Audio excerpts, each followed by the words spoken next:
just looking at Warhorse's comment there. I watch only a select few MGTOW videos anymore.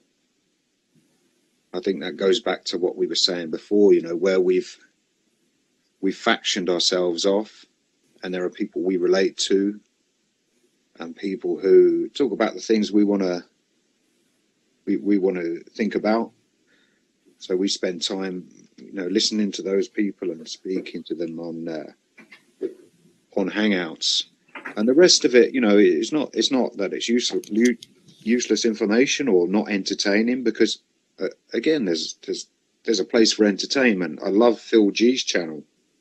When Phil G makes a video, you know, I know that then I've got half an hour of entertainment, good entertainment, because Phil's funny. He's got a dry sense of humor. He finds all those original clips. I don't know where he gets them from, but he finds all of those original clips, and I like his music. His music's good. So yeah, it's so diverse, but when you've been around for a while, to watch all of it will probably send you up the fucking wall, you know? Yeah, I like Phil G. Yeah. I like his outlook on life. He's like, that's what I want to be, you know, just laid back, you know, just don't give a fuck about anything. I mean, when I mentioned before about celebrating each day, what I meant by that is making the most of every moment, not just Christmas or birthdays or Valentine's Days or New Year's Day, which for MGTOW means something completely different. But every moment, you know, right now, me and you, Messenger, let's say everything that we want to say without, with no holds barred.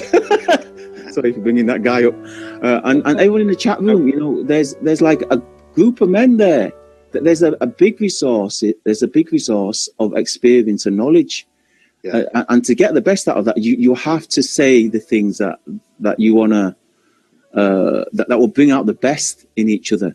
So right now, making the best of this moment, we'll be getting the best out of every single man here. 5-Speed Manual, Renee Nesbitt, The Ben, Warhouse, F Guilt, I think Veritech Ace is in there somewhere. I'm pretty sure Marcus is listening as well.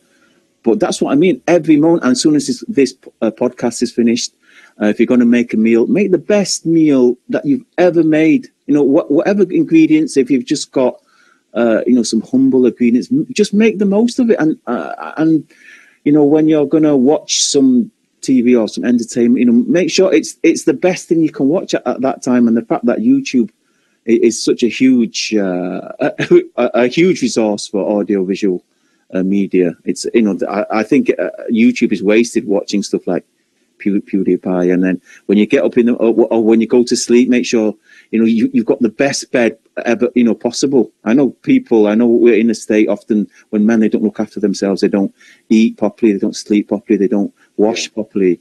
But this is what I'm saying, you know, everything you do, you know, when you wash yourself like you were going to go to your funeral, like you're going to die that night. You know, when you go to sleep, you know, make sure your bed is the most comfortable you can make it, that you're in the best spot. In fact, wherever you live, make sure it's the best spot. You know, everything you do, make sure it's the best possible. And that's what I mean by celebrating every day.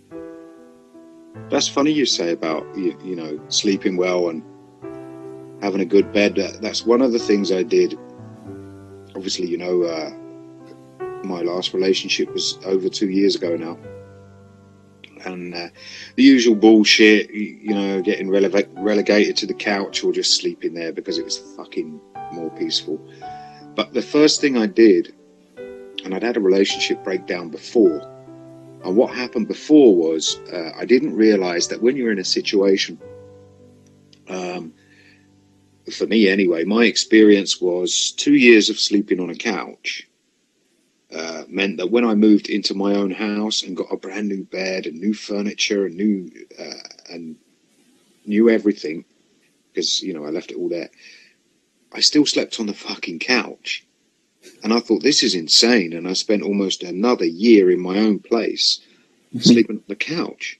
So this time I thought, well, you know, there's something wrong there. And some people said it takes, 50% of the amount of time you spent being abused, you will treat yourself that way afterwards. And evidently that for me was the case.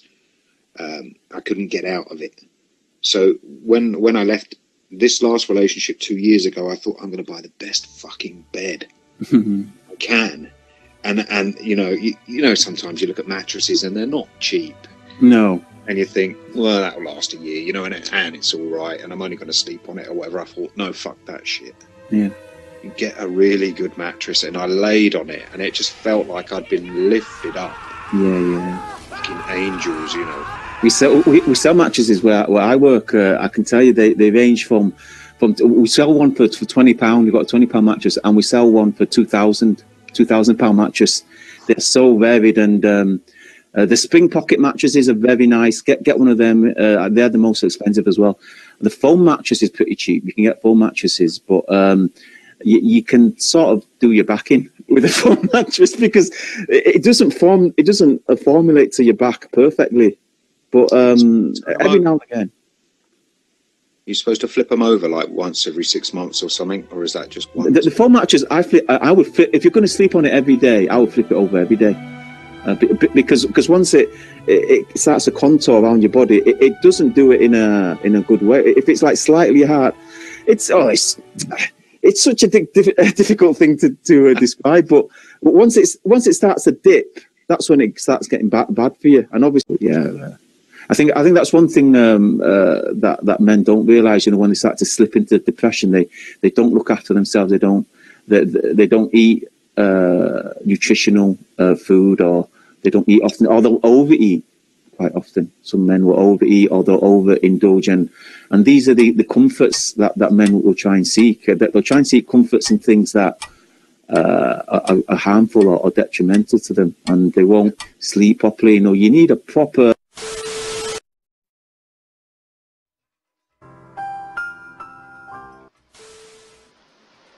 Men going their own way could be perceived by society as men who suffer from a fear of failure. It's quite the opposite as I see it. Fear of failure stops you from fulfilling your true potential.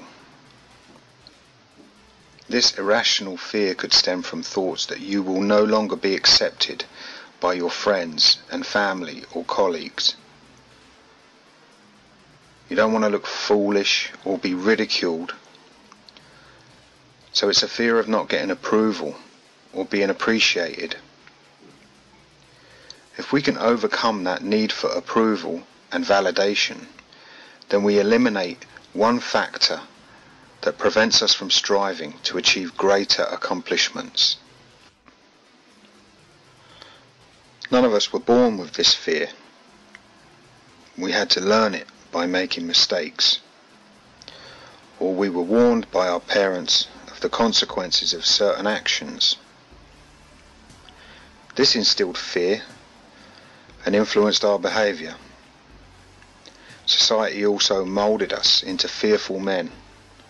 We are now very cautious as a result. This fear of failure breeds procrastination, causing us to put in less effort as we see little or no reward for our efforts.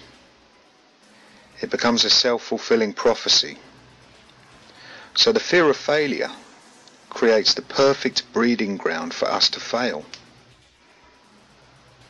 It's a rational fear that we need to recognize, but we can't dwell on it. Everyone fears failure in varying degrees. So depending on the goal in mind, we need to first take action.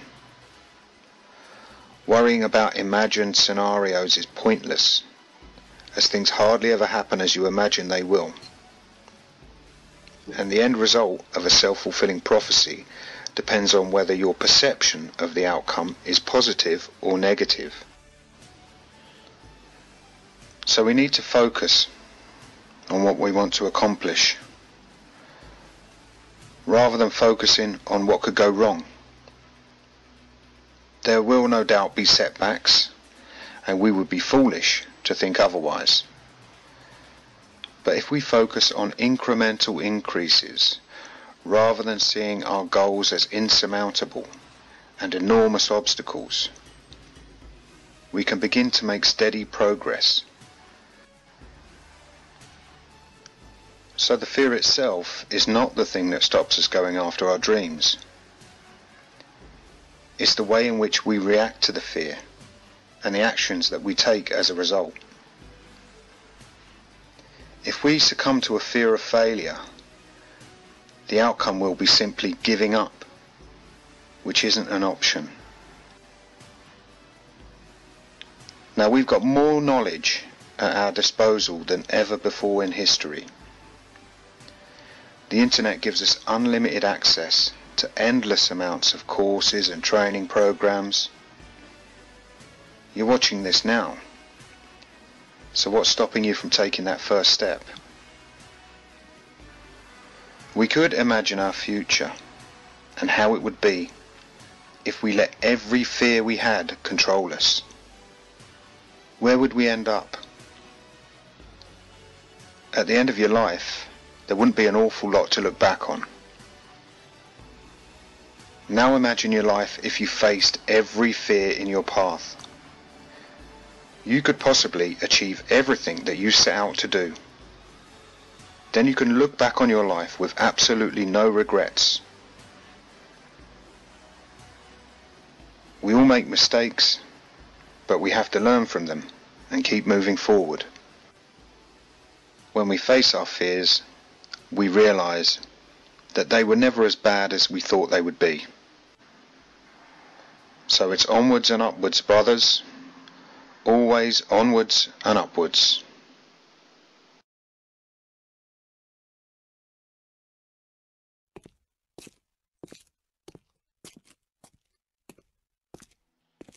So what does it mean to be a man in today's society?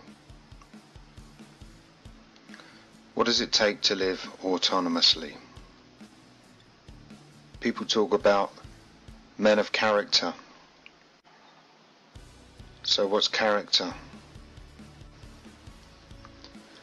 I've made a list of a few good male character traits. Let me know what you think. Courage, integrity, faith, perseverance and persistence, sincerity, compassion, self-reliance, self-control, confidence and self-respect, enthusiasm, ambition, patience and truth. Character can't be developed in an environment in which ethical decisions are forced upon an individual. Character is a product of judgment, discretion and choice, born from a man's free agency. Behaviours that have been coerced are not born of moral decisions. Moral discipline is a quality that allows a man to bear hardships stoically and even seek out a more austere life, a life less dependent on indulgences that can deprive character and lead to destructive behaviours. Are you in control of your impulses and desires? Or is it the other way round? Are you a slave to your primal urges? Are you able to direct your will and make rational decisions, or do you give in to temptations? As a man, you can be persuaded to go against your better judgment with cleverly crafted words and enticements, entrapment in the form of temptations, creating fantasies and imagined scenarios to trick your mind and steer you off course. Taking steps towards autonomy mean that you have greater awareness and you're able to make good decisions for your own self-preservation. You confront who you were and accept who you are now overcoming primal urges and controlling these emotions so that we think rationally with our heads.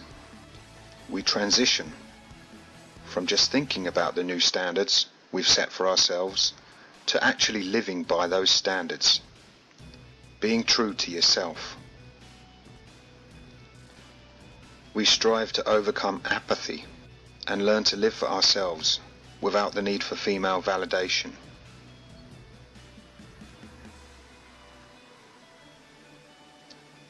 We become more aware and realize when we may be putting ourselves in potentially dangerous situations and avoid taking unnecessary risks. We need to have the mental and emotional resolve not to fall into old habits and repeat patterns of behavior that could potentially destroy our lives. And we should refuse to associate with toxic individuals. Having your own identity, independent of others, makes you better equipped to survive when people do you wrong. If your home, finances, and emotional and physical well-being are invested in relationships, then you can expect to lose everything when the relationship ends, as a man being subject to the laws and attitudes of society today. MGTOW is a support network where men check in and check out and relapse all the time. MGTOW cannot be your family or your identity. It's a set of values and principles to live by for self-preservation. You choose who to trust and who not to trust. Have you ever been accused of having trust issues? When people accuse you of having trust issues, they are trying to coerce you into believing that not everybody is like that. And it's true. But you can never afford to take anyone at face value or link them in any way to who you are as a person. Because when they have to go, you will be diminished as a person. Losing family is part of life, and grief is a painful process that we all have to go through, one which should make us stronger. But we have to choose carefully which outsiders to trust, and what percentage of our identities to safely invest in these people. To achieve autonomous living, we need to exercise free agency. Living as an individual, dependent on yourself as much as is possible.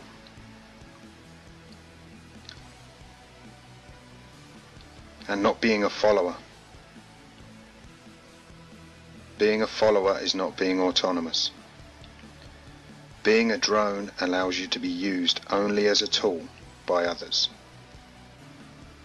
So I'll be looking at living as a man by your own agency,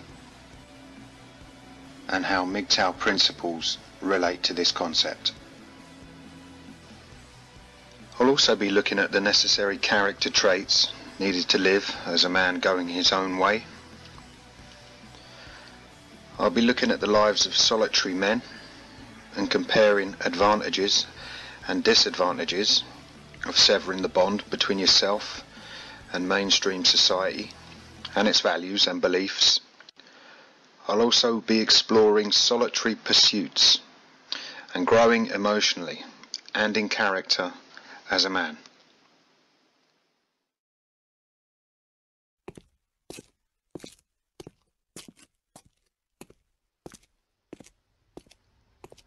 Hey MGTOW,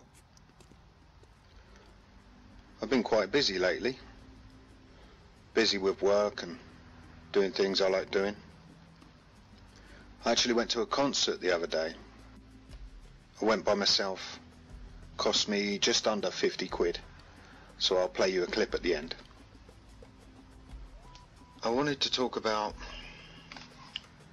a loss of identity. What is identity? Who are you? So we've become aware of our identity as MGTOW, and we don't let society pressure us into having certain personality traits or habitual behaviours. We've changed the way we validate ourselves as individuals, as men, since we no longer seek association with females to validate ourselves. Your identity could be your profession, your religion, the things you do in your spare time, your interests, hobbies. If we use Vention as an example, he would say, I'm a heavy diesel mechanic, a prepper, and a MGTOW. That's what we know about Vention. That's his identity, his profession, his interests, hobbies, and the way he chooses to live his life, and the fact that he's a MGTOW. Being MGTOW gives us a sense of belonging to a community,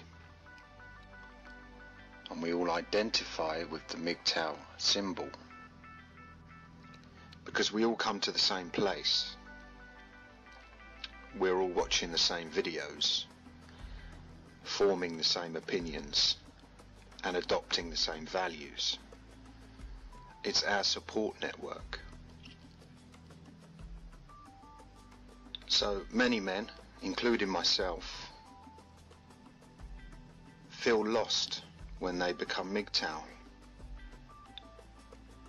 We feel like we've lost our identity because we're adopting new values and entering into new social circles. But if we look at it, we're not lost. We're just at a junction. We're actually less limited and have more options to validate ourselves and add more aspects to our identity. So if you're not sure who you are, you could make a list. You could make a list of things you're good at, your profession, things you like to do, things you enjoy doing, certain responsibilities form your identity. So if you're a father, that's a responsibility, and it also forms a part of your identity. This is how you validate yourself. Being a MGTOW is a part of your identity. So if you're confused about the direction you wish to go in, you could look at these different aspects of your identity. So, have you taken your profession as far as you can? Or are you just making the most of your abilities? So what I mean by this is, as MGTOW, we can use our professions to earn enough to get by and make the most of having more free time. Or we can work harder, concentrate on our professions, take it as far as we can and climb the professional ladder.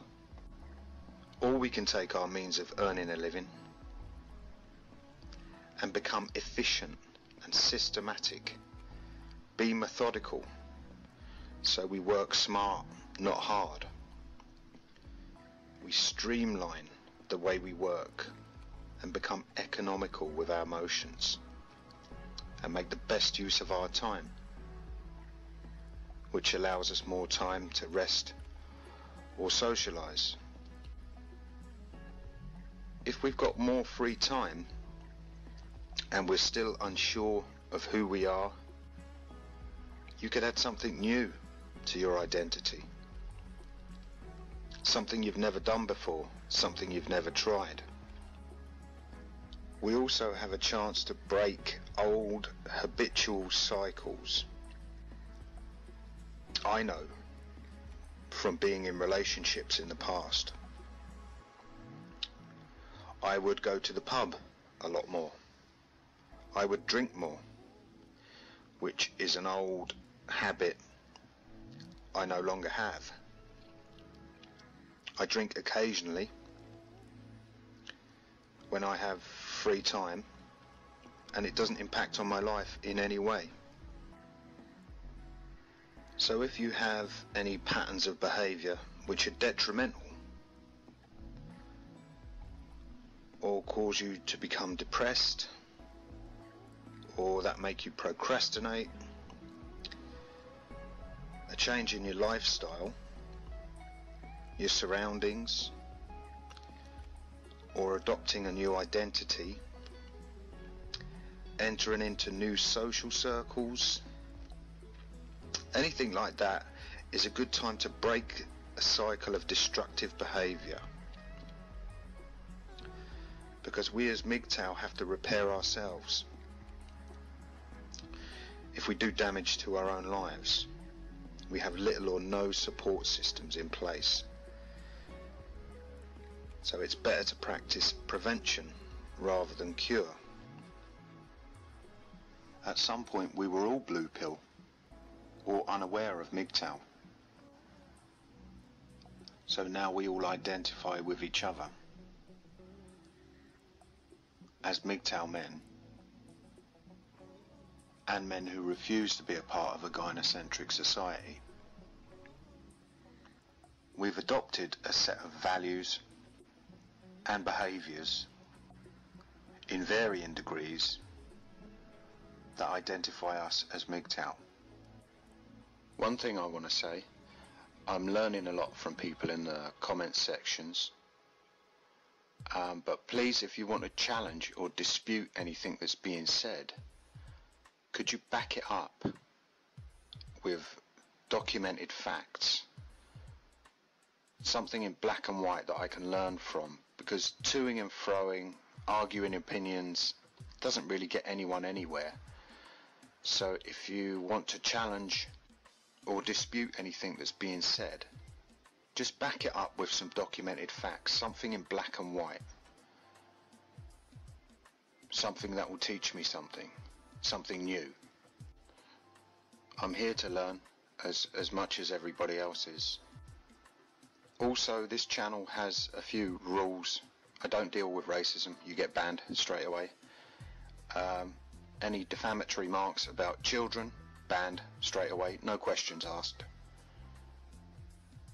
Some of the subject matter on some of the videos is sensitive, and people come to MGTOW channels, and this one, because we deal with father's rights, suicide. The last thing we need is people hijacking comment sections with negative comments. It's not a good look for MGTOW. New people coming into MGTOW don't really need to see any of that. So call it censorship, I don't care. I'll delete your comments. They're not welcome, and chances are you'll get banned.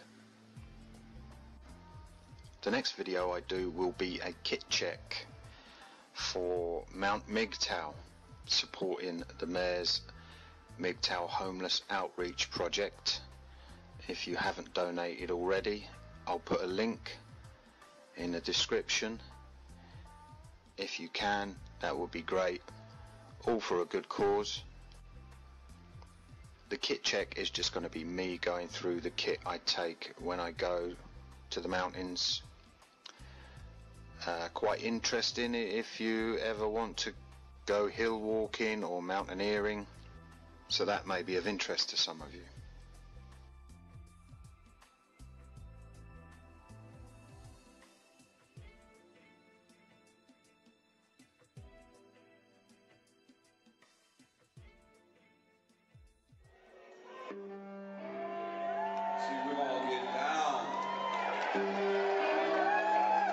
Just a little bit of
I often refer to men who've been through the meat grinder as being broken or damaged.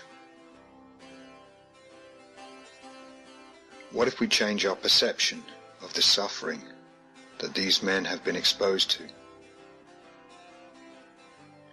What if we see this metaphorical meat grinder as an unfortunate but necessary experience? The grinding of a man's soul, his beliefs, his purpose, and the very core of his being. The tearing and mincing of the very fabric of that man's self. What if we accept this as a blessing? What if we acknowledge the fact that without these events happening, we would not be the men we are today? The very strands of our entire life's programming were mangled, reorientated, and left in a heap of confused thoughts and emotions, encapsulated in a shell-shocked body, unable to function to its full potential. This man is now faced with a decision which will determine which direction he wishes to take his life in. Regardless of all the conditions that seem to dictate the outcome, a man is still free to make choices despite the worst conditions that may be imposed on him.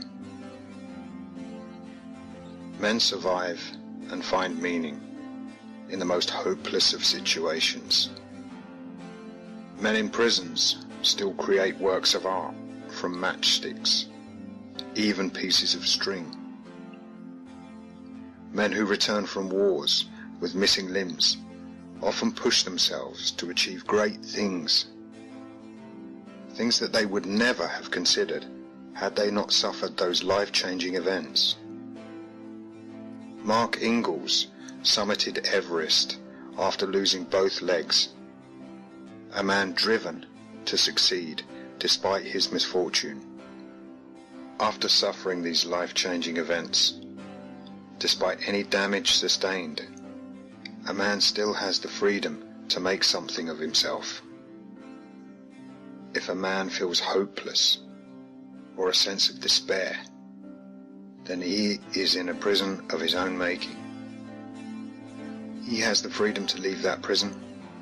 He has the key. He can turn his misfortune into a personal triumph. Once we accept the injustices that cause the damage, we have to accept that we may be incapable of finding new meaning and a sense of purpose for our newfound freedom. It's up to us to choose a purpose, a new meaning, and to drive ourselves towards those goals and achievements. There will always be external influences on our decisions, and there will always be restrictions to the degree of freedom we are afforded. But it's freedom nonetheless, and we cannot allow past events to hold us back in our thinking or in our actions. We cannot allow ourselves to be permanently crippled or disabled by the past.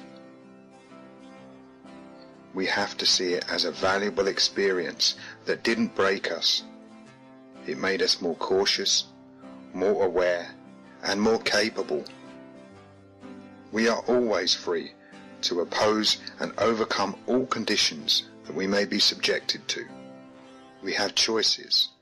We can fight, solve the problem, deal with any and all consequences, and accept all outcomes as reality.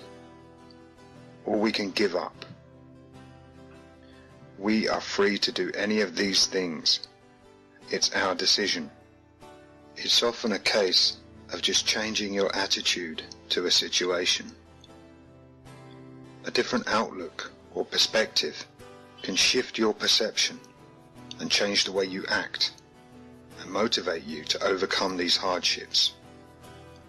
Your new meaning and a sense of purpose will define who you are, not the broken man who found himself lost and confused.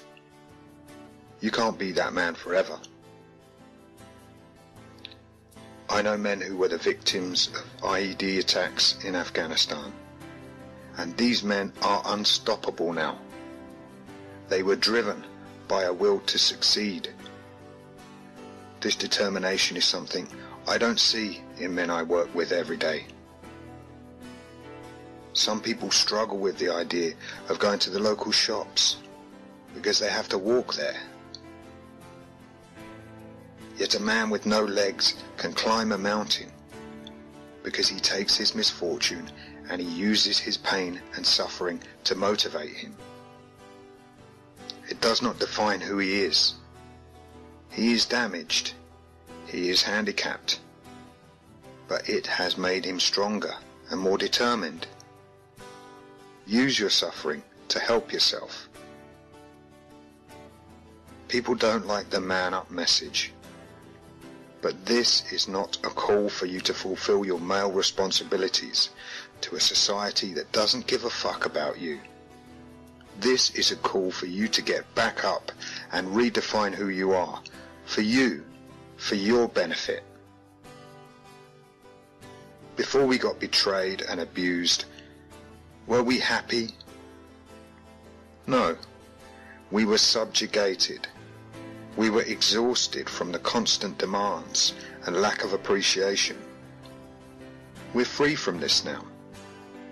We can decide which direction we want to go. There will always be people who oppose us and try to oppress us. People who want to abuse and take advantage of us. But we have the freedom to say no. We can choose to walk away and never associate with these people. When we are oppressed by influences outside of our control, then we have the choice to push forward or let them step on us. If we push in a direction, despite the opposing forces, we will make ground in that direction. And it's better than the alternative. People who commit suicide have given up hope. They see no future. Their life has no meaning. Their pain is unbearable. And they see no point in carrying on. Despair is meaningless suffering. And this is exactly what some of us have been going through. Meaningless suffering. When we have the freedom to choose a new direction, a meaningful life, a purpose, and renewed hope for the future, our future. Again, if we change our attitude and shift our own perception, we can see that whereas in the past, people and the world expected something from us, now we, as autonomous men, free-thinking individuals, we expect something from the world, for ourselves, for our own sense of fulfillment and worth. Nobody will do this for us. If we don't make positive decisions and plans, and then act on those plans, they will not happen. We will stand still and never move past the existence and identity of a broken man, a life without any meaning other than that of a perpetual victim. The sense of purpose many of us once had, to serve others and provide for others, is dead. That sense of purpose drove us every day to earn money and work long hours for little or no appreciation or rewards. We have to now see ourselves as worthy of our own efforts to provide for ourselves. If you feel tired and exhausted by everything that's happened to you, you may not be able to pick yourself up. But let me tell you this, if you don't overcome this suffering it will finish you. And the only person who could have prevented that is you. If you don't change your attitude to life and your future, that is your decision. You are free to remain as you are and let that define who you are. In the case of men going their own way, they are making a conscious decision to walk away from the social conditions that will potentially damage their lives and cause suffering. It's damage limitation. The injustices that some of us have suffered taught us some valuable lessons. Pain is good, makes us strong. Suffering is a positive process that leads to psychological growth. Maybe the meat grinder wasn't such an unfortunate experience. Maybe we were fortunate to be subjected to the pain. Maybe we should be more driven and more focused on meaning and purpose for ourselves. Despair is no longer an option. It's the mindset of the suicidal man. Our future is our goal. And redefining ourselves as autonomous men who can seek to achieve anything we set out to do. If you've acquired learned helplessness from years spent in a hopeless relationship, you need to recognize this. You have to stop seeing situations as being beyond your control. You can determine the outcome of situations once you reject the notion that others dictate your circumstances. You've had a lifetime of subjugation and abuse, but now you are free. You need to make your own luck and seize all opportunities. You need to take action because you can. Don't allow your abuser, your narcissist, to control you anymore. You have the power to change situations. Find your resolve again. Find solutions and answers. Fix yourself. Ask yourself this. Are your dreams and aspirations for your future impossible? Are they insurmountable? Have the events of your past damaged you so much that you cannot move on and build a new life for yourself? If you constantly believe that you shouldn't be feeling a certain way, then you are denying reality. Now we can start by planning activities and starting projects, give ourselves realistic goals to achieve, short-term goals, then reward ourselves when we accomplish them. The only limits are the limits we set ourselves when we refuse to take control of our lives and acknowledge our true potential as men. Now you've been tested. Now you know your ability to bear suffering. We have an advantage. We know ourselves better. Looking towards the future is the only way to thrive and overcome apathy, helplessness, and depression. I wonder how many suicides could have been avoided if those men had a future worth living for. It's up to us who we become 10 years from now. The choices we make today will determine who we are in the future. It's an old cliche, but we really are the masters of our fate.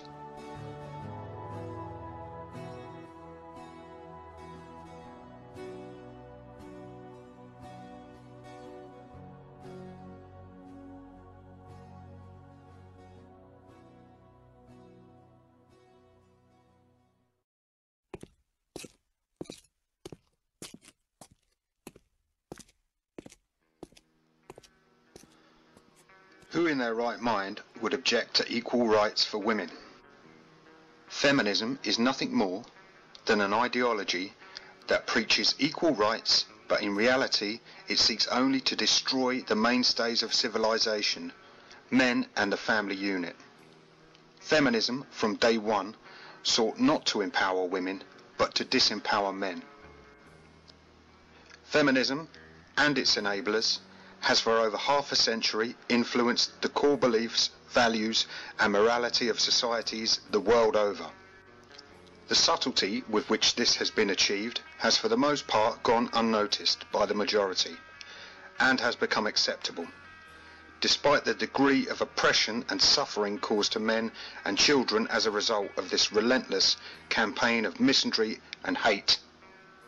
False rape and child molestation allegations, high-profile domestic violence campaigns aimed only at men and addressing only one half of the perpetrators guilty of this criminal act, all are shaming tactics aimed at gaining compliance from men.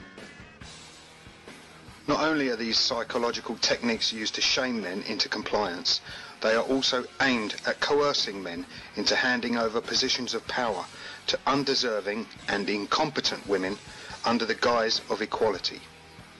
A profound hatred of men has been instilled in women through persistent instruction and relentless and sustained smear and hate campaigns, all under cover of an idea of male patriarchy ruining their lives. Innocent men suddenly found themselves reeling from attacks on all sides. Marilyn French said, "All men are rapists, and that's all they are." Andrea Dworkin said, "Heterosexual intercourse is the pure formalized expression of contempt for women's bodies." She also said, "I want to see a man beaten to a bloody pulp with a high heel shoved in his mouth like an apple in the mouth of a pig." Susan Brown Miller said, "Rape is nothing more or less than a conscious process of intimidation by which all men keep all women in a state of fear." Using endless statements such as these, men have been taught to hate themselves, and women have been taught to hate men. Homosexuality is promoted, but heterosexuality is something to fear. Single mothers are praised and elevated in status and value, while good fathers are systematically stripped of contact with their children. Divorce has been made so easy, it could be initiated and substantiated for the most minor of family and spousal disagreements. Religious values have been undermined. Communities have been shattered. False statistics on rape, sexual abuse, domestic violence and countless other anti-male issues were force-fed to a blind media hungry to sensationalize rumours and lies spread by these gossips. The result of this brainwashing has been to destroy the very fabric which held our societies together. A communist brainwashing manual begins with these chilling words: "In order to be conquered, a nation must be degraded, either by acts of war, by being overrun, by being forced into humiliating treaties of peace, or by the treatment of her populace under the armies of the conqueror. However, degradation can be accomplished much more insidiously and much more effectively by consistent and continual defamation. By attacking the character and morals of man himself, and by bringing about, through contamination of youth, a general degraded feeling, command of the populace is facilitated to a very marked degree." Men have been the target of this defamation for over half a century. It's time for men to shake off the false guilt laid upon them, and to remember that without our efforts, our genius, our organisational skills, our sweat and our blood, there would be no civilization at all. As men, we have much to be proud of. As men, very few of us have woken up in the morning with the intention of oppressing anyone, let alone women. As men, we have laid down our lives in countless wars to protect what the feminist movement claim we have oppressed. As men, we have raised our sons to take care of women and not brutalise them. As men, we have sacrificed our lives by remaining on sinking vessels at sea so that women and children could flee to safety in the lifeboats. As men, we are noble, proud and fierce defenders of family and all that we love and hold dear. Yet as men, we are seeing our families destroyed by feminist propaganda. Our children are suffering terrible agonies as a result. It is time to remember those positive attributes of our manhood. Shake off the guilt of the last half century. Over 50 years of brainwashing. Stand up and cry out. No more. Wait a minute. Never!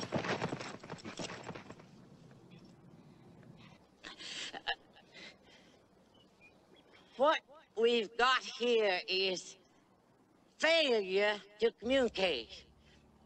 Some men you just can't reach. So you get what we had here last week, which is the way he wants it. Well, he gets it. And I don't like it any more than you, man. What does it mean to be a man? Forget feminism and how women compete against men. There's nothing to be gained from competing with a person of lesser physical and mental ability. Comparing the differences between men and women cannot define masculinity or being a man. Some men have been shamed into becoming emasculated and have begun to reject their masculinity. As a result, they no longer have the respect of women or other men. Not to mention the fact that their own self-respect as a man is all but non-existent.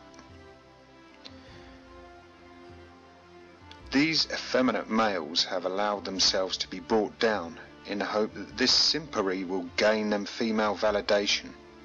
It's pathetic. Some people would have you believe that being manly is an outdated social construct. The true measure of a man is gauged by how he differs from being a boy. I see this as being different to the old cliches of be a man or man up. These are just shaming tactics aimed at provoking a response and attempts at exploiting your male abilities and uses. I'm talking about being your own man, thinking independently of others and not being easily led, facing your fears and overcoming them, building a character and a life for yourself that you can be proud of and gain a sense of achievement from. We know that we've been made to feel ashamed for being men, but we have to reclaim our manhood. Being born male does not make you a man. A boy does not automatically become a man. He has to strive and prove himself for the right to be called a man. Many cultures have painful and dangerous rites of passage to test boys and reward them with the recognition that they are now a man. Just as it can be earned, a man can be stripped of his manhood, either by not living up to expectations placed on him by society, or by committing certain acts or indulging in questionable behaviours. Women are often criticised for being immoral or unladylike, but they retain their status as a woman. Men who dissent have their masculinity taken away. They are unmanly, effeminate, emasculated. To be a man of your own doings and answerable to no one means that nobody can accuse you of not being a real man, and any attempts to shame or coerce you into certain stereotypical male behaviours for the benefit of others can be soundly ignored. Men don't have the support of society or the state when it comes to building a life. Men do it off their own backs. In the past, men chose to accept the responsibilities of manhood. We willingly did the difficult and dangerous tasks. For this we were rewarded with the title of man. We were given respect and honour and the chance to procreate. Women don't want men now. They want a good man, like a good dog, good boy, and a pat on the head. Women want a man to be her other half. A man can't afford to invest half of his identity in a woman, as women have shown themselves to be untrustworthy. This is why we have to be our own men, going our own way. We have to be autonomous men, reliant only on ourselves and supported by the few men that we can trust. I don't care if it rains or freezes, as long as I got my plastic Jesus sitting on the dashboard of my car. Comes in colors pink and pleasant, glows in the dark 'cause it's iridescent. Take it with you when you travel far. Get yourself a sweet Madonna dressed in rhinestone setting on pedestal of abalone shell. Going 90, I ain't scary, 'cause I got the Virgin Mary assuring me that I won't go to hell.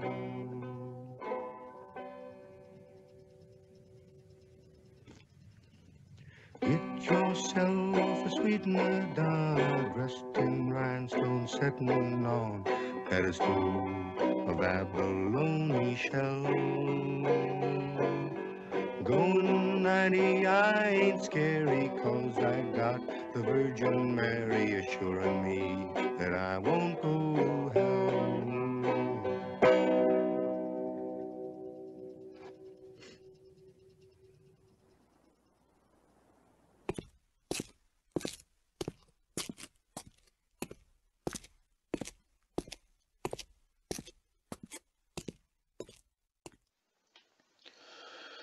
Hello MGTOW.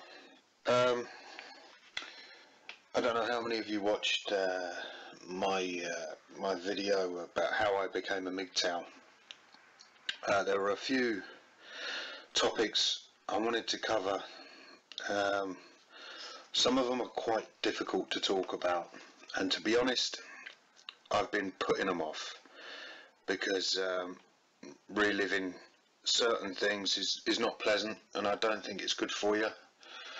But if I do, if I put the words down in a video and someone hears it, someone who may relate to the situation I was in, then hopefully it will prevent them from ending up in the same place I did. Okay, so this one is about a prison sentence I served just under 3 years ago. I was in a very unhealthy relationship with a woman who had a nasty habit of repeatedly ringing the police every time she didn't get her own way.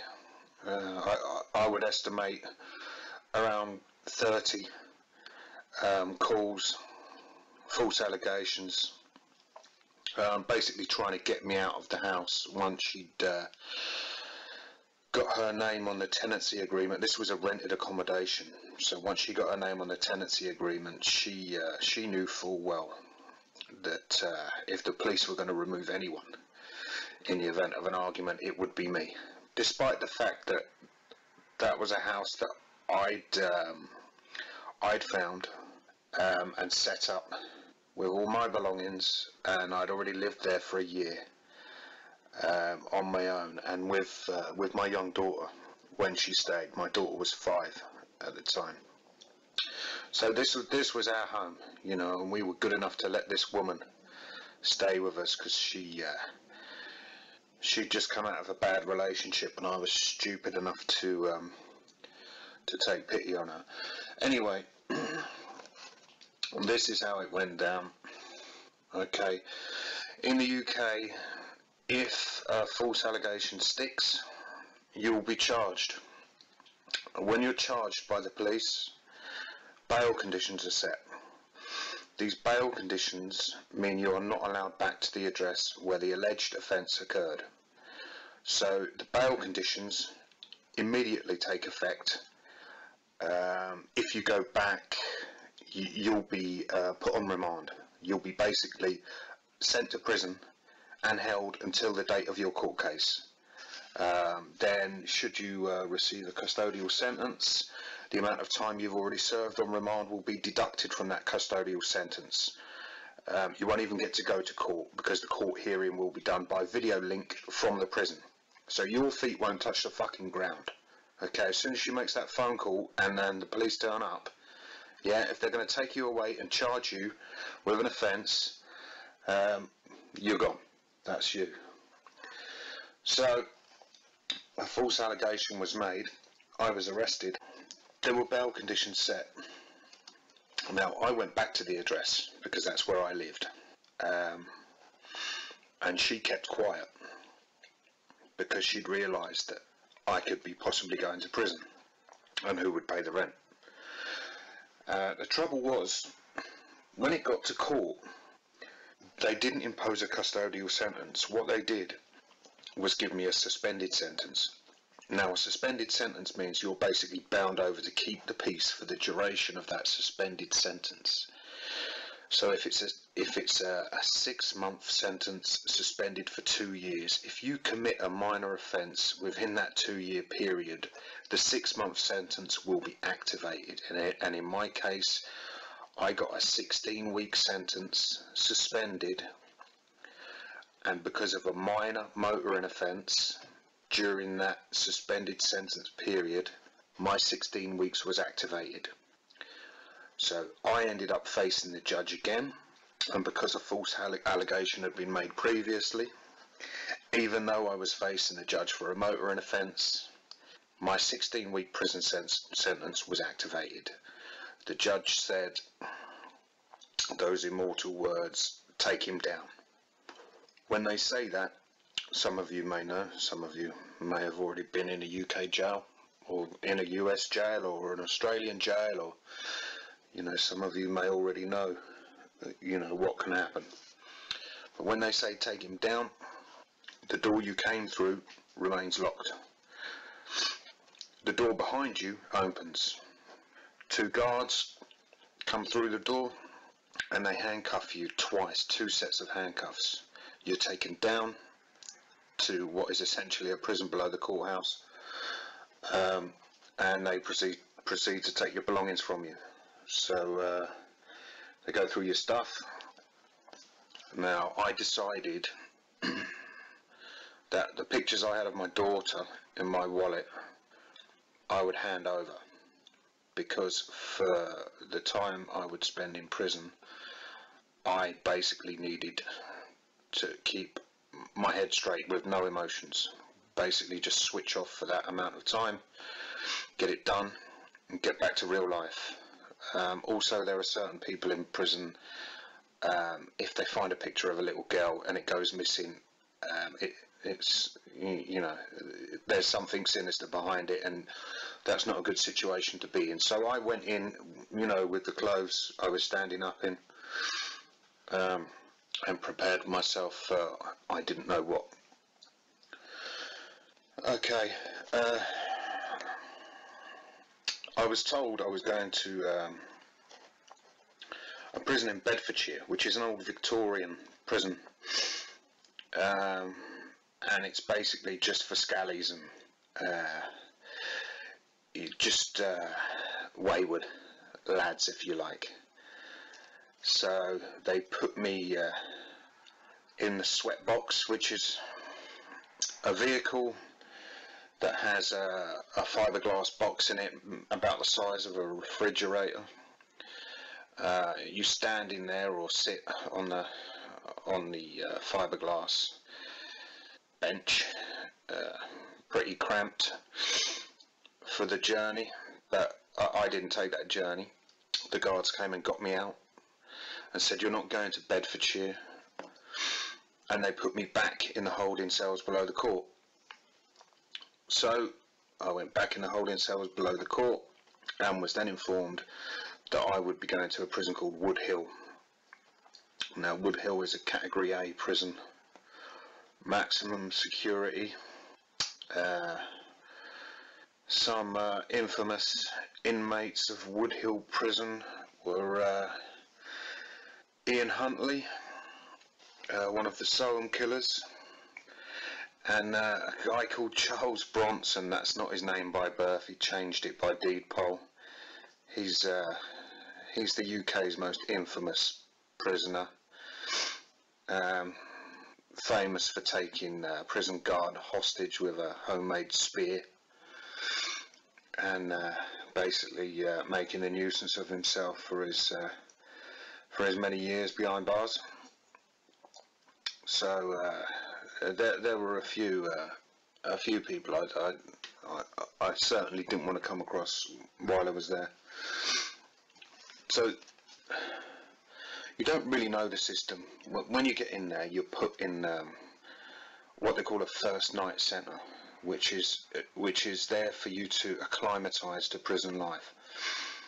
So I get put in a cell. That's the start of it. You wash your underwear in the sink. You know, you use your tea bags more than once, or you don't get a cup of tea. You breathe air through the tiny vent in the wall because it stinks in there. There's no fucking fresh air whatsoever. And basically for the first 2 or 3 days you haven't got a fucking clue how to do anything, where to get your letters from, how to make a phone call. You're just banged up. So I finally spoke to a guard. I was informed I was going to be moved, so there's no point filling out any forms, because if I fill out any forms for any letters or to get anything like razors or anything like that, then once I moved, those things I'd requested would just follow me around the jail and I'd never fucking see them anyway. So I got put in the cell next to the phone box, and I could see there was a guy on the phone, and it was my turn next. So this guy turned to face me, and I could see through the glass portal in my door that he'd been razored. His face was slashed from his forehead down to the side of his neck, and they were fresh stitches. I assumed that that's why he was in prison. I thought he'd been in a fight. Now it turns out, from speaking to a guy in the cell opposite to me, that this had happened in the prison,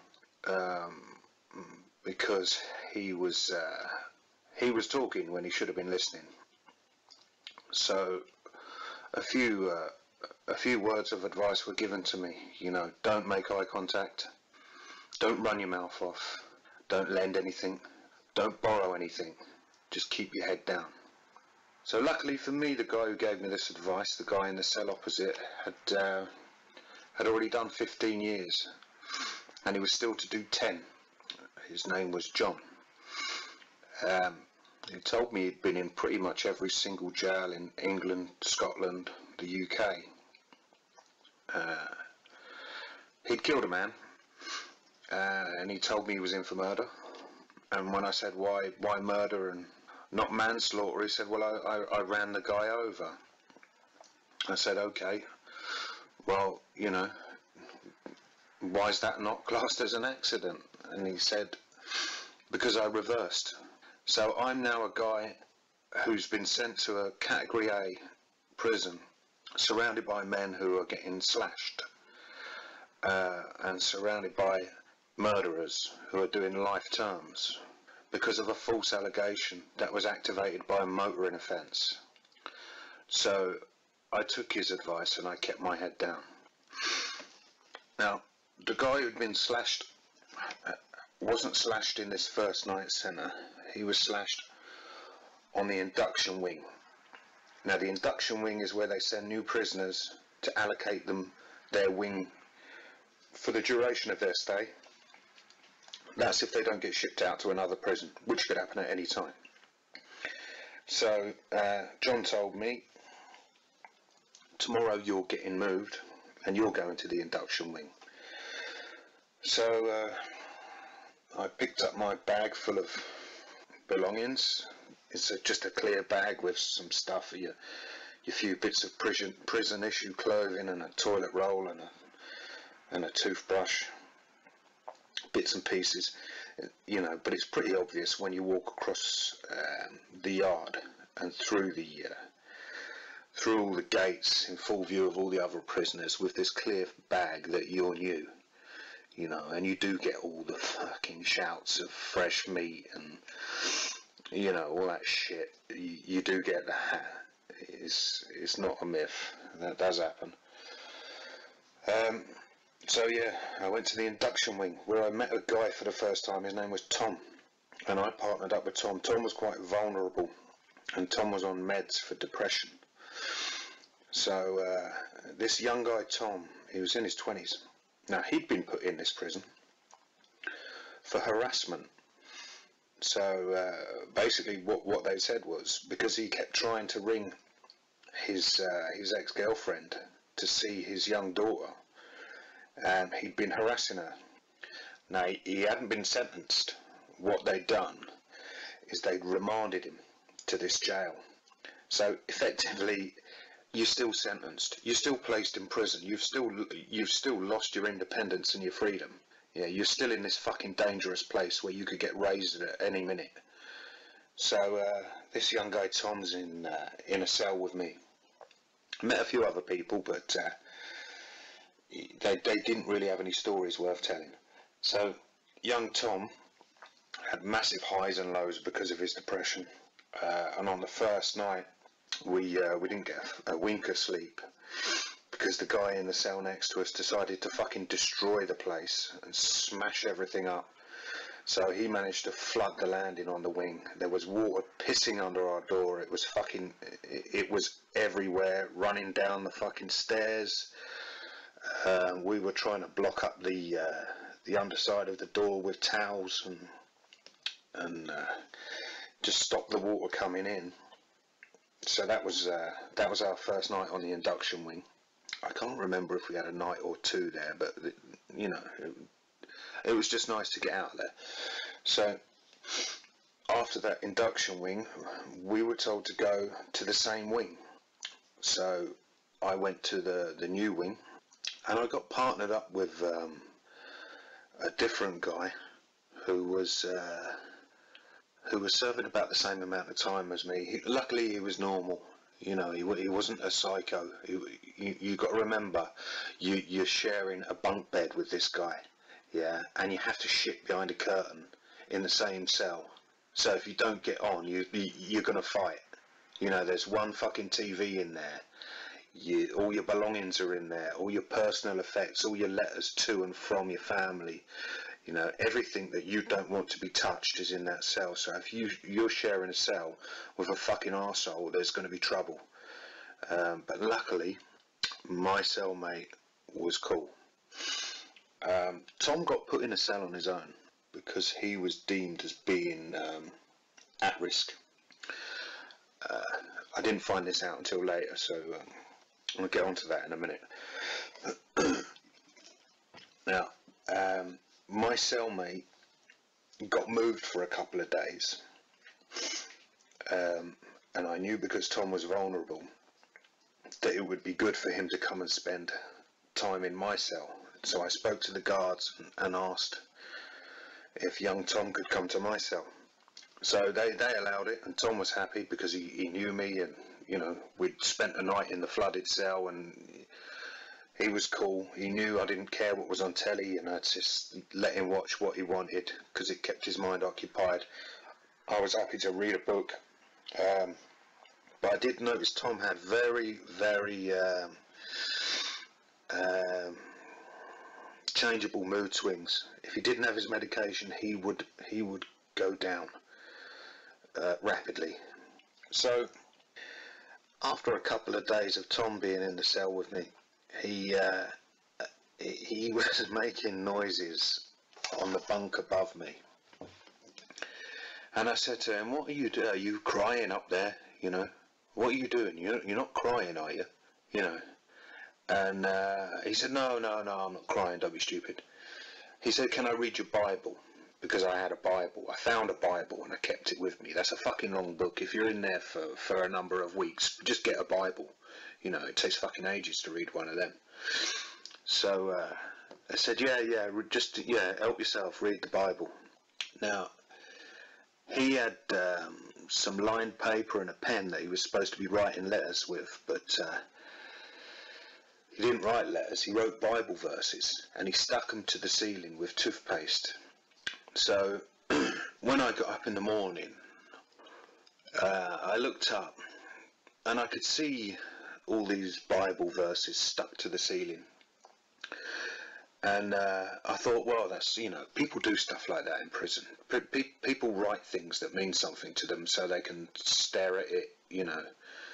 They cross off days on calendars and you know, just have a cheap plastic crucifix that you can buy from the prison shop. That means a lot to people. If that's hanging above their bed, they just feel safe. So I didn't question it. You know, he'd written these verses.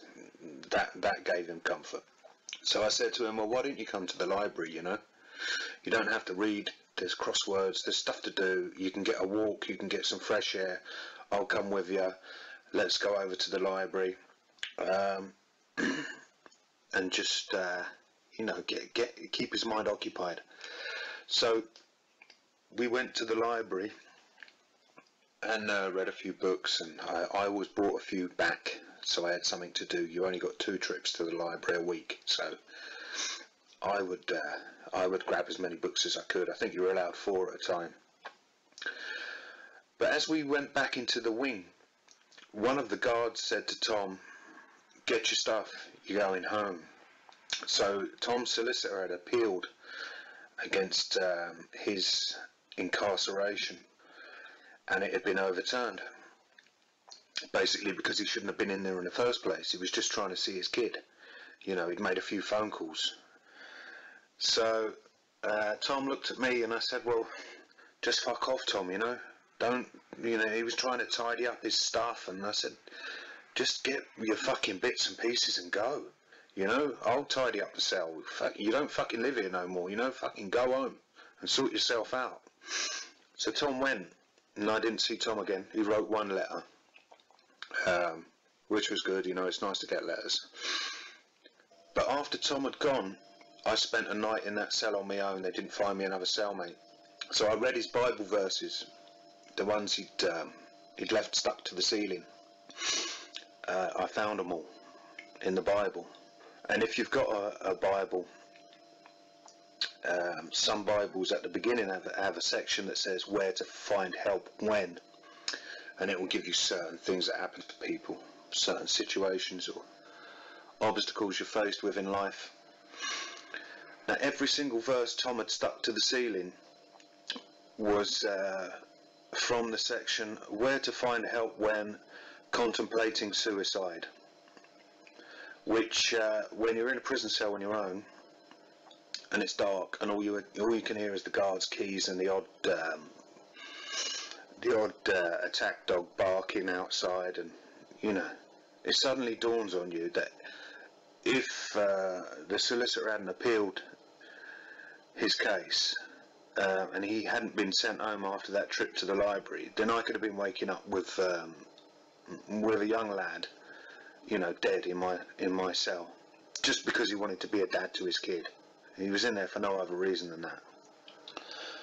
So that was Tom anyway. Tom went. I'm glad he went, and I hope he's doing all right now. Now the prison was okay if you kept your nose clean. There were certain people, if you mixed with them, they'd get you into trouble, and if you got into trouble, your sentence would be longer. You'd get into fights. You know, no one wants to have a fight over. People would fight over tobacco. People would fight over a packet of biscuits. They would play a game of pool over a packet of biscuits. And if you ate your biscuits and you didn't give them the biscuits you owed them, you'd get a fucking hiding in the showers. So I didn't play pool. I didn't talk to people who gambled. I don't smoke, so I didn't owe anyone any tobacco. I didn't lend anyone anything. If anyone wanted a little bit of sugar or something, I just said, listen, have that little bit, yeah? I don't want anything in return. That's how I played it, and I kept my nose clean. I went to church every single Sunday, which was good. It got me out again. It was only twice a week you would get fresh air. When you went outside for a walk, you walked in one direction, round a square yard covered with razor wire. That was it for half an hour. That was your exercise. You walk in one direction and talk to a couple of people. You got that once or twice a week if you were lucky. When you went into that yard, it hurt your eyes. Yeah, because you were living with artificial light on the wing in your cell. That was it. You had no fresh air. So I would go to church. Every Sunday at 8 o'clock they let me out, and I would walk as slowly as I could to the chapel, to breathe the fresh air and to let my eyes get used to the light. When you got to chapel, it was okay, you know. The chaplain was cool. You didn't mind singing hymns and listening to a bit of music. You got a cup of coffee and 2 biscuits afterwards, and there were magazines there, so you could pick up magazines. In the magazines were crosswords, you know, puzzles, things to do. So I would take my magazines, and I had a Muslim friend in prison. I would take all the Islamic magazines as well for my friend. And when I came back from church on Sunday, I would say to him, listen brother, I got you these magazines. When he went to Friday prayer on Friday, he would come back from his prayer meeting and knock on my door and say, I got you some magazines. I know you like the crosswords and the puzzles. So, you know, people did look out for each other. And in that respect, you could make, you know, you could make alliances with people. And it was just to benefit yourself and them. Only while you were in there. You would never speak to them when you got out. But while you were there, that was the understanding. You help me, I'll help you. So I did church every Sunday, and I tried to structure my days. So my library time, I would get certain books, but I would get books on construction as well, because a part of my day, I didn't have a job in prison. I had nothing to do all day, every day. So a part of my day I would set aside, and I would call that work time. Now I work in construction. Obviously I couldn't do any construction, but I would get books on bricklaying and carpentry, and I would learn things that I'd always wanted to know. Certain things that I didn't understand about certain trades, you know. So in my allocated work time every day, I would still be learning, gaining knowledge that would benefit me when I got out. So, you know, it wasn't wasted. In the library there were loads of books on everything. I could read a 300-page book in 2 days. And you know, those 2 days are gone then. You've done another 2 days. So the library was priceless. It kept me away from the trouble. It kept me away from the idiots. You know, that was one of the positive things that I could do while I was there. Now there's certain other things. I mean, when you're there, you keep your head down, you do your time, and it's not good to be distracted or reminded about the outside world. But you do get visits. Now I never actually had a visit, but I did get informed that there was someone there to see me. So I put on the coloured vest. You have to wear a coloured vest that shows you're an inmate, and then you get checked and take your shoes off and walk through metal detectors and all that sort of stuff, you know. And I went and sat in the visiting hall, and I could see people's children coming in, and I could see people's girlfriends coming in and bringing them, you know, there was a little like shop there, if you like a kiosk on the way in for visitors, and they could buy you stuff like bars of chocolate or sandwiches or, you know, cans of Coke or whatever. So I could see the girlfriends coming in and the children coming in with chocolate and sandwiches and drinks for the men, and you know, they're all sitting around me, all smiling and you know, being happy. The guard came over and informed me that because my visitor hadn't brought the correct ID, that I wouldn't be getting a visit. So I sat in that visiting hall for an hour and a half with no one, looking at an empty seat, and I just wanted to go back to my cell and do a crossword or read a book. And that's not a nice place to be. You know, lots of nasty things can happen to you in there, physically nasty or whatever. But to sit there and look at an empty chair, and for people to glance over and say, "Oh, look, that man's sitting on his own. He's got no visitor." That makes you feel just about as fucking low as it gets, you know. So that was that. Okay, there was another guy who turned up on our wing. His name was Kevin, and he was fucking mad. He shouldn't have been there. You know, he should have been in a mental institute, because he was a fucking lunatic.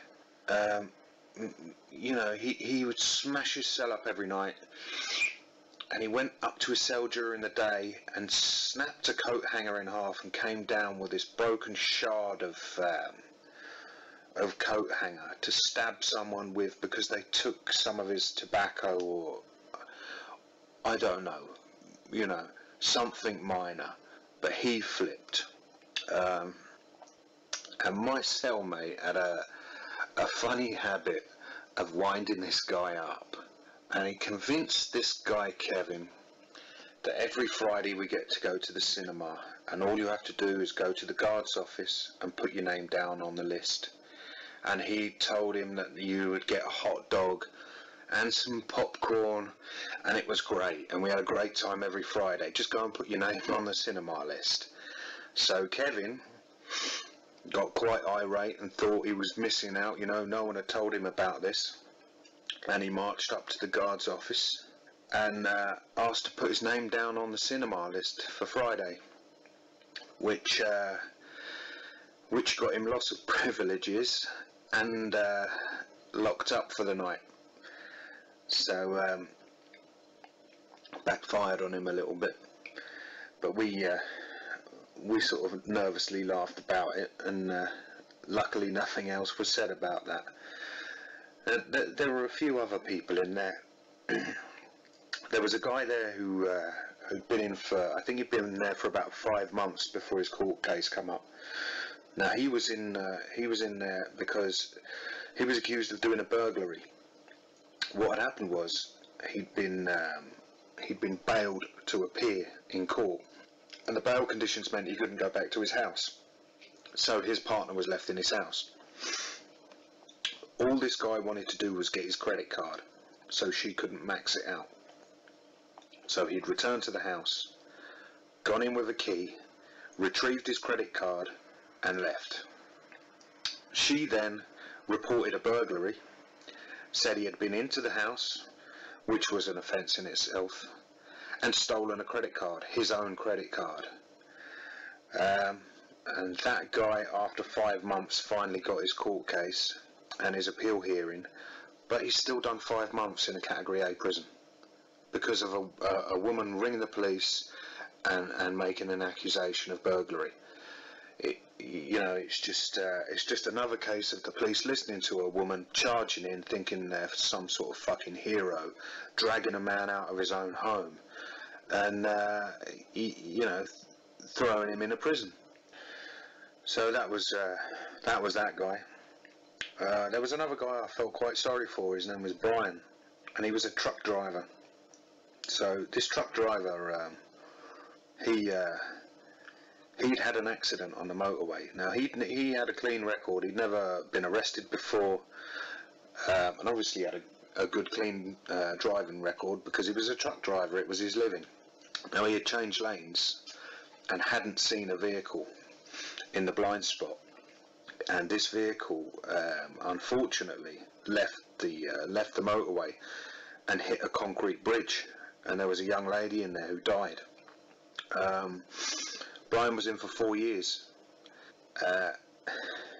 You know, what can you say? It's tragic. It's a tragic accident. You know, families were affected on both sides. But what good is to be gained from putting this man in prison for 4 years? He had children of his own as well. You know, he was so remorseful and was absolutely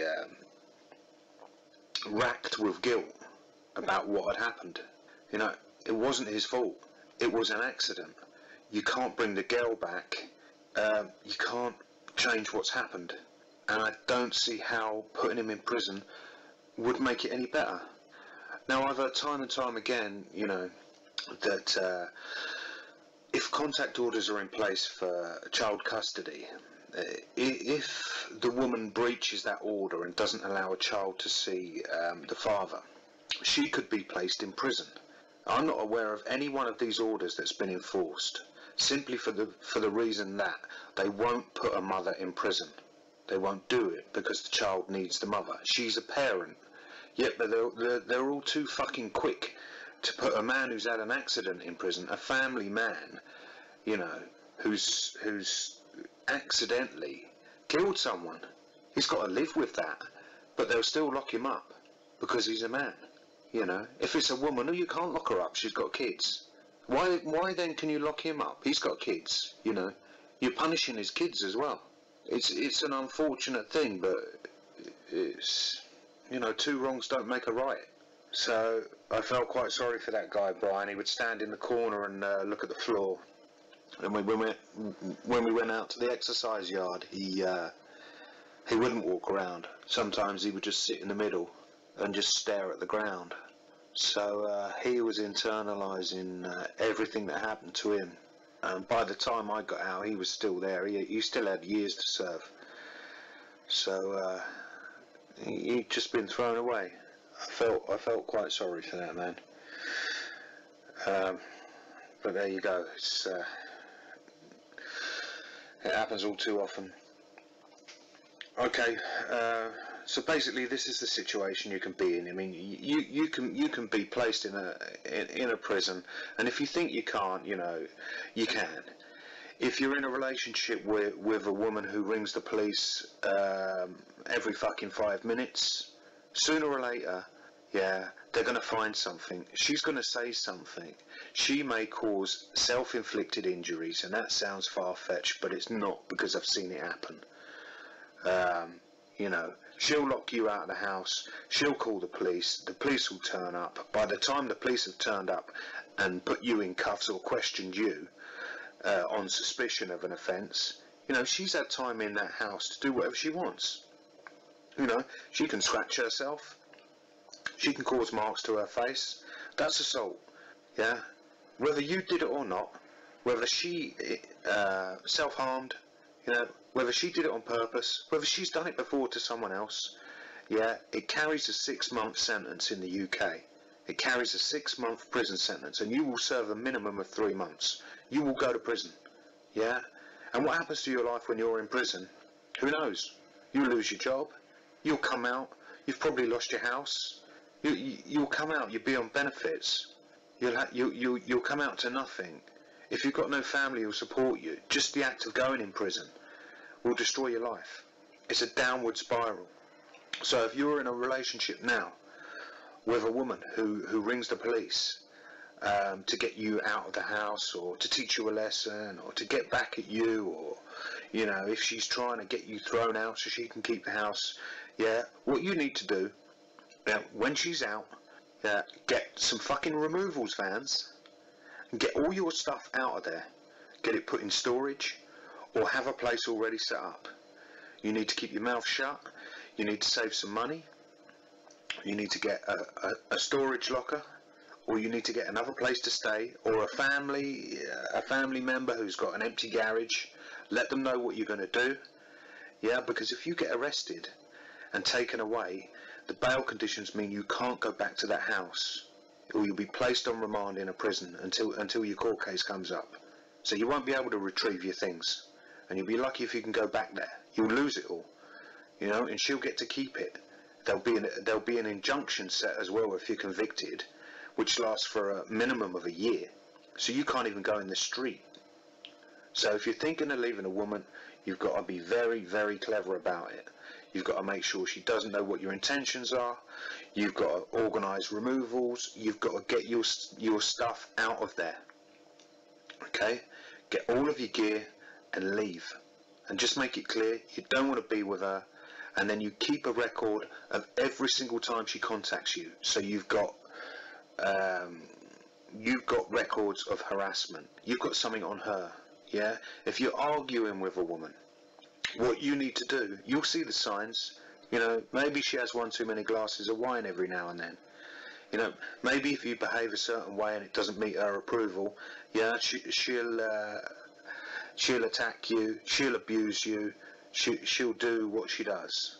When you know that's going to happen, yeah, you hit the record button on your phone. When the police turn up, she's going to lie. But if they turn up and you take one of those officers to one side and say, listen, will you just listen to this recording? Yeah? Then he can't doubt what you're saying. But if you haven't got that recording, they will side with the woman. They will believe what she says. Yeah, and you'll be fucked. And it does happen. It does happen. I heard of at least 2 rapes while I was in prison. Yeah? So you could be literally fucked. You know? So just don't go down that road. If you're in that situation now, get out of it. Get out of it. Make a plan and get out of it. Okay, I was quite lucky. I kept my mind on work. I kept positive. I read. I went to church. You get 10 minutes on the phone every day if you get to the front of the queue. With my phone calls, I dictated emails to a family member who was in contact with a potential customer of mine. So by the time I get out of prison, I'd negotiated a £144,000 building contract. Yeah, I kept positive. I didn't get involved in any of the prison crap. I didn't argue, I didn't borrow, I didn't lend. I was focused on my life outside. So when I left prison, I left on a Thursday. On the Monday, I walked straight onto a contract, yeah, for my company, and by the Friday, I had £5,000 in the bank. And that contract lasted for 8 months. So, you know, there's a lesson to be learned there. You get put in these situations, and a lot of people. There's another video I'm going to make, and it's not going to be a nice one. It might be a while before I talk about that. But a friend of mine hung himself, and that was all to do with child custody and not seeing his daughter. But if you let yourself get downtrodden, and you don't stay positive, and you don't pick yourself up, you could end up committing suicide. You could end up self-medicating with drink or drugs, and it's a downward spiral. It's a slippery slope, and you can't let that happen to you. So what I'm saying is, don't be stupid like me and let it go that far. If you can see the signs, do something about it. Speak to a family member, anyone who can help, and just get out of the situation. Okay, I think that's probably about everything covered. Long video. I'll try and condense it and edit it if I can. And there's more videos to come. Unpleasant subjects, but I just hope, you know, someone will listen, hear it, recognise the signs, and get out of the situation they're in. Okay, thanks for listening.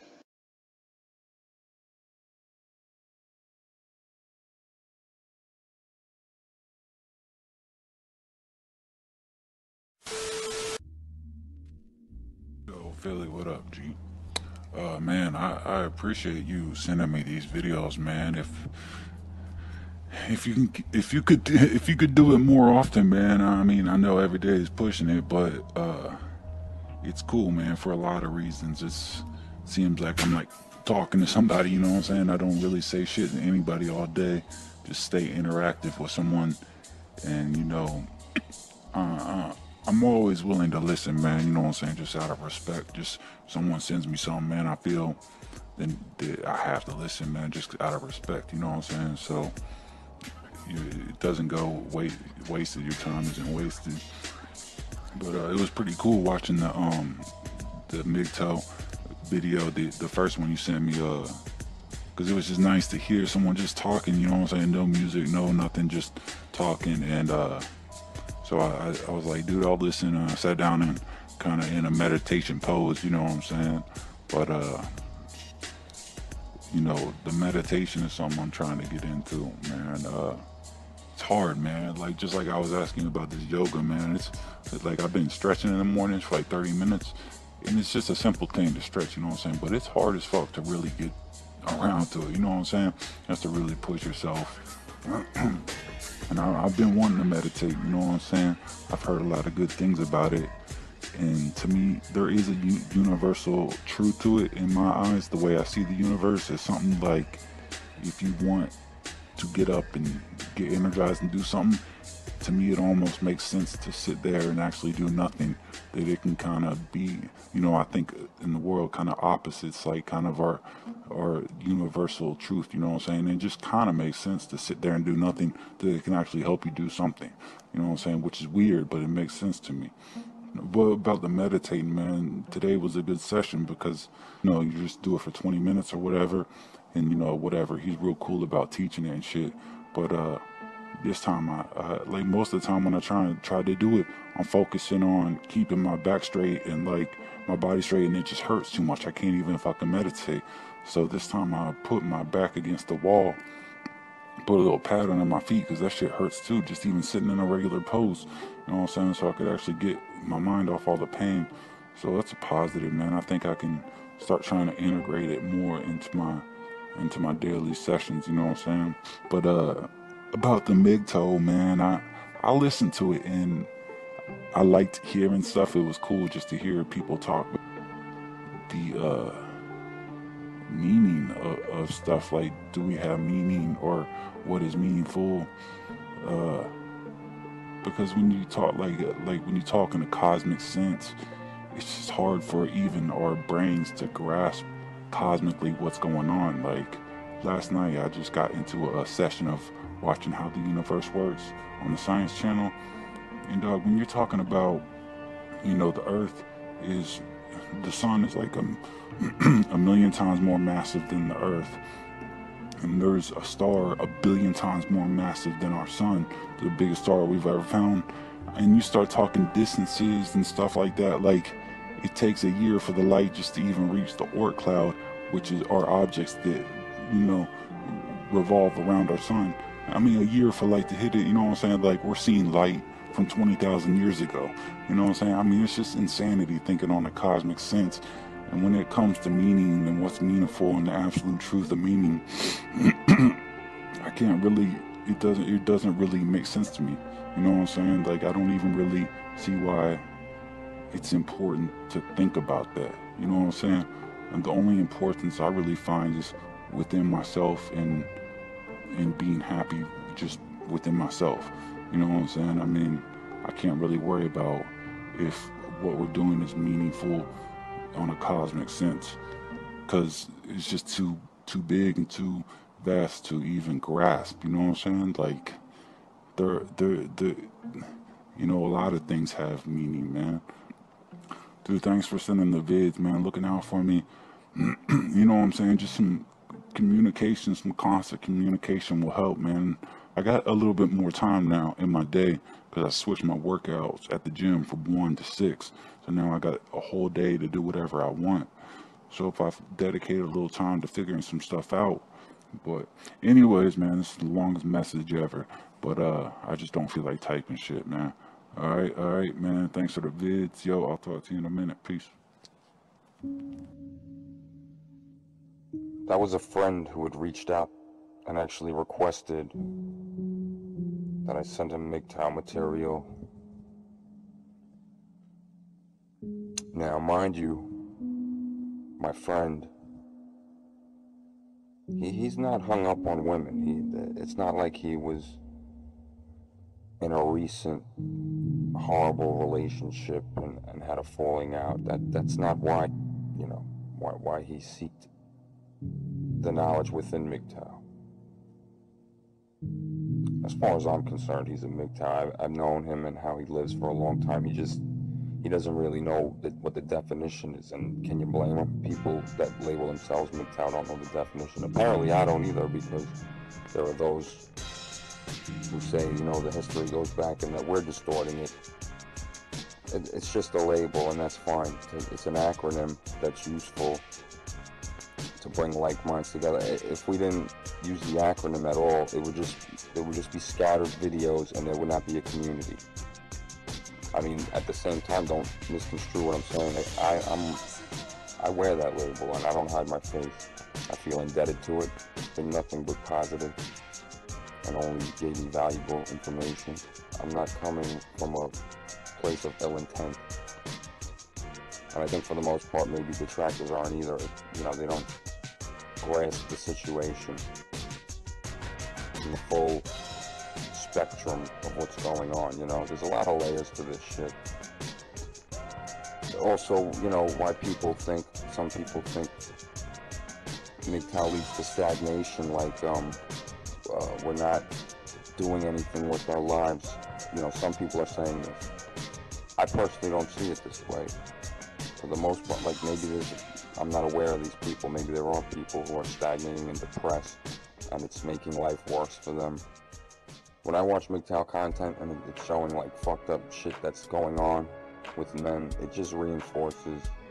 Yeah, it doesn't bum me out or put me, you know, depress me. I don't see it negatively like that, because I expect it, and you have to put it in perspective. You know what you're gonna get when you watch it, when you see the title and the context. I mean, there is MGTOW content that's not like that at all. That's about growing yourself, and nobody's stopping you from making that content. I used to make a lot of videos about don't date single mothers, you know, this is why you shouldn't deal with women, in the world. I did all that. But there's not a universal answer. For every path for every man is different. We're in different financial setups and social setups. You know, we have different family dynamics. We all got different things going on, right? Different goals. What one guy might deem as me stagnating or not progressing or being defeated and saying, oh, I can't fight the system, so I'm not gonna, you know, join, you know, MRAs in their fight, or and I'm not gonna be a worker drone for a society that doesn't care about me.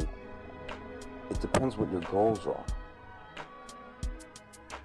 Someone like me, Messenger Rising, like, I can find content in solitude. I prefer it. After I had a falling out, bad relationship and all that, I was sapped. It was like a succubus drained my energy. My spirit was gone. No motivation.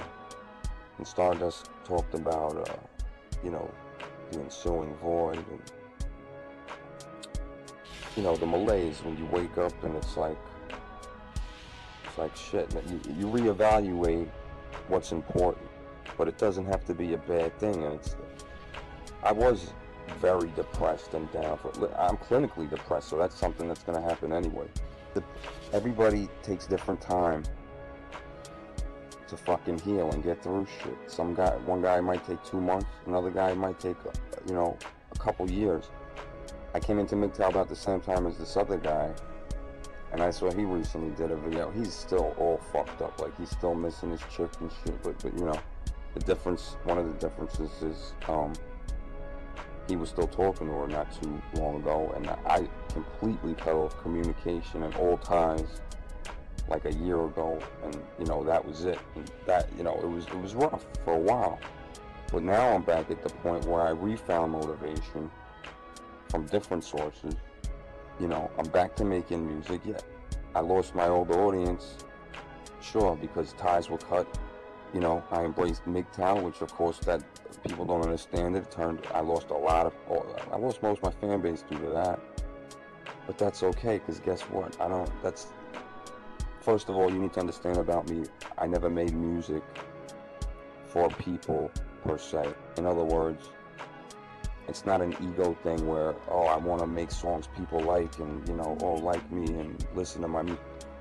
I make music for me. If you listen and you like it, and if you support it, like, that's just icing on the cake. But I don't let that decipher what I'm gonna make music about. Like, that's not where it comes from or why I do it, you know? I think the same reason, like, say, Gregory Becker paints. He's not doing it to impress anybody, you know? It's something that he'd be doing whether other people are appreciating it or could never see the work at all. I hope that makes it easier to understand. That's why I really appreciate the support and how far I've come. My goals when I started making music were never... I never imagined I'd collaborate with the people I did or get the numbers, the listens that I get. I've been played on the radio. Listen, I've been offered opportunities. I've turned down a record deal. The point is, everybody's goals are different. You gotta meet your own goals and expectations, which is why I lean towards MGTOW, because I already had that kind of mind state, you know, and I already felt that way. Like, you know, I already felt being in music, like people were gonna criticize. I'm not the typical, like most guys doing this, you know, they gotta pay producers for beats and, you know, they gotta generate false hype, you know, get things going. I never had to do that, and I never will. I take pride in that. I don't mean to get off track, but I guess there's a lot of stuff I want to cover. I haven't done one of these talks in a while. I'm talking kind of low because it's very late at night. And just wanted to say what's up to you guys. And you know, like I said, that's why I haven't really been doing these talks recently. It's because I feel like I covered the things that I could. There's a lot of content producers doing it better than I, you know, more intelligent than me, presented in a better way. I mean, if you guys still want to just hear me talk like this, I'll do it. But that's why I haven't been doing these talks so much. There's other people who could do it justice, like Messenger Rising. You know, there's guys like The Straight Shooter, Rolling Tin Fist, Rocket Radio, Show 1. These guys are AWMs, okay? If you're MGTOW, I think you should give these guys a chance. Don't just discard them, because you have to understand, if they could rewind time and have this knowledge before they got in these situations, they'd be MGTOW right now. They wouldn't be married. You have to understand. So why don't they get divorced? You have to understand they're in the situation already, okay? Divorce isn't necessarily the answer if you have kids. Think about what divorce entails. I don't have to explain any of this.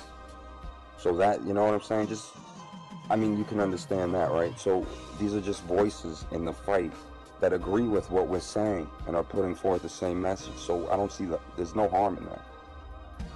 Okay? I'm whatever. And if you don't, if you're just so against them because for whatever reason, don't listen to them, just like anybody else. That said, there's a lot of MGTOW dudes. There's been a lot of, you know, little infighting, argument, whatever you want to call it. And there's guys I disagree with and agree with more so. That said, I haven't been like unsubscribing from anybody or any of that kind of shit, because I think it's good. You know, we all talk and get our views across. I think we should try to maintain a fucking civil community where we could at least discuss shit, even if we're opposing. That's okay, right?